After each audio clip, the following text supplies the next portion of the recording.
Happy morning friends. இன்றைக்கி நம்ம வந்து லன்ச் என்ன பேக் பண்ணியிருக்கேன் என்னோடய பையனுக்குன்னு பார்க்கலாம். ஸோ அதுக்கு முன்னாடி இது வந்து ஹோம்மேட் பிஸ்கெட். இது நானும் சரி என் பையனும் சேர்ந்து செஞ்சது. ஸோ மித்துக்கு வந்து பட்டர் வச்சு செஞ்சது. ஸோ ஹெல்த்தியான பிஸ்கெட். ஸோ அதுதான் இன்றைக்கி ஸ்நாக்ஸ்க்கு வச்சுருக்கேன். ஸோ நிறைய இது ஃபுல்லாக இருந்துச்சு. இப்போ அது வந்து காலியாக போகுது. ஸோ என்னோட வீடியோ வந்து லாங் வீடியோவில் போஸ்ட் பண்ணுறேன். கண்டிப்பாக ட்ரை பண்ணி பாருங்கள். ரொம்ப டேஸ்ட்டாக இருக்குது, ரொம்ப ஹெல்த்தியாகவும் இருக்குது.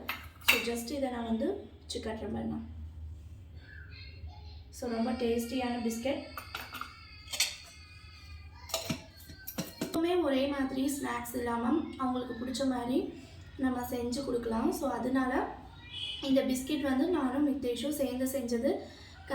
லிங்க் வந்து கொடுக்குறேன், கண்டிப்பாக செக் பண்ணி பாருங்கள். லாங் வீடியோவில் இன்றைக்கி போஸ்ட் பண்ணிடுவேன். நெக்ஸ்ட்டு லஞ்சுக்கு என்னென்னு பார்த்தீங்கன்னா கீரை ரைஸ்.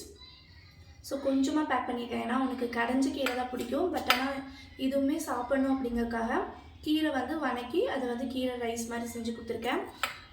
நெக்ஸ்ட்டு அரைச்சி விட்ட சாம்பார், தேங்காய் போட்டு அரைச்சி செய்வோம் இல்லையா, ஸோ அந்த சாம்பார். அதில் கேரட்டு, பீன்ஸு, அவரைக்காய் போட்டு. அதுக்கப்புறமா ஃபில்லிங்காக வந்து மதியானத்துக்கு ஃபில்லிங்காக வெயில் காலம் ஆரம்பிச்சிச்சு. ஸோ அதனால் வந்து ஜூஸும் சரி, அதே மாதிரி இளநீர், நுங்கு, தயிர் இதெல்லாம் அதிகமாக எடுத்துக்கணும். ஸோ ஸ்கூலுக்கு போகிறனாலே தயிர் சாப்பாடு வந்து செஞ்சுருக்கேன். ஸோ மூணுமே கொஞ்சம் கொஞ்சமாக தான். தயிர் சாப்பாடு மட்டும்தான் கொஞ்சம் ஜாஸ்தியாக போட்டிருக்கேன். மற்றது எல்லாமே பார்த்திங்கன்னா இது இருக்கிறதுலே குட்டி டிஃபன். இந்த டிஃபனில் வந்து காவாசி தான் போட்டிருக்கேன். சும்மா 2 ஸ்பூன் அளவு தான் இந்த சாப்பாடெல்லாம் போட்டிருக்கேன். தயிர் சாப்பாடு மட்டும் ஒரு 2 வாய் சேர்த்தி போட்டிருக்கேன். ஏன்னா ஃபுல்லது கொடுக்கணும் அப்படிங்கிறதுனால கொஞ்சம் கொஞ்சமாக இந்த ரைஸுமே பேக் பண்ணி. லஞ்சுக்கும் சரி பிரேக்ஃபாஸ்ட்டுக்கும் சரி மார்னிங்கே ப்ரிப்பேர் பண்ணியாச்சு. அரைச்சி விட்ட சாம்பார், கீரை பொரியல், கூடவே வந்து தயிர், அவ்வளோதான்.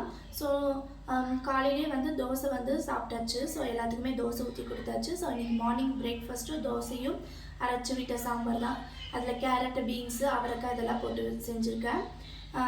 கொஞ்சமாக புளி வைக்கணும், ரொம்ப புளி வச்சா நல்லா இருக்காது. நார்மல் சாம்பாரோட இது ரொம்ப டேஸ்ட்டாக இருக்கும். அதே மாதிரி வந்து கீரை பொரியல் வந்து எப்போவுமே நார்மலாக கரையில, பட் இது வந்து இன்றைக்கி பொரியல் மாதிரி செஞ்சுருக்கேன். நெக்ஸ்ட்டு வீடியோவில் வந்து சந்திக்கலாம். நாளைக்கு என்ன லஞ்ச் பாக்ஸ் பேக் பண்ணுறேன்னு உங்களுக்கு காட்டுறேன். இதனால் உங்களுக்கு ஒரு ஐடியா கிடைக்கும். நீங்கள் பேக் பண்ணும்போது உங்களுக்கு ஐடியா கிடைக்கும். அதே மாதிரி இப்போ சம்மர் சீசன் ஸ்டார்ட் ஆனதுனால அதிகமாக வந்து நீராகாரம் வந்து எடுத்துக்கிறது ரொம்ப நல்லது, உடம்புக்கு குளிர்ச்சி தரும். ஏன்னா வெக்கையினால் குழந்தைங்களுக்கு வந்து நிறைய பாயில்ஸ் அந்த மாதிரியெல்லாம் வரக்கு வாய்ப்பு இருக்குது, வேர்க்குரு இந்த மாதிரிலாம். ஸோ அதனால் நிறைய நீராகாரம் எடுத்துக்கிறது ரொம்ப நல்லது.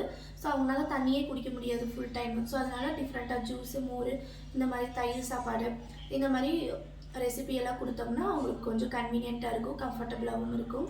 ஸோ நாளைக்கான லஞ்ச் பாக்ஸில் பார்க்கலாம்.